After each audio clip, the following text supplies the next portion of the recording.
Hello everyone, praise the lord. ఈరోజు వీడియోలో Bible గ్రంథంలో నుంచి దేవుని మూలముగా పుట్టినవాడు ఏ విధంగా జీవిస్తాడు అనే అంశం గురించి తెలుసుకుందాము.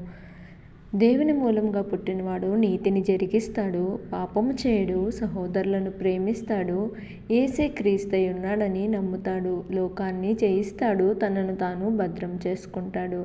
బైబిల్ గ్రంథంలో 1 యోహాను పత్రికలో పౌలు భక్తుడు నిజమైన క్రైస్తవుడు ఏ విధంగా జీవించాలో స్పష్టంగా బోధించాడు. కావున మనము దేవునితో సహవాసం కలిగి జీవిత విధానంలో దేవుని చిత్తాన్ని జరిగించేవారిగా ఉండాలి.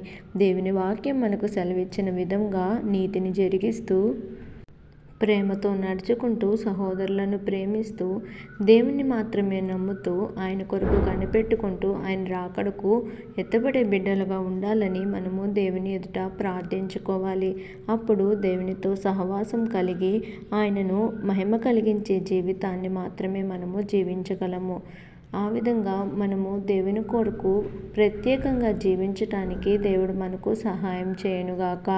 ఆమేన్. Thank you for watching. Follow this channel for more videos.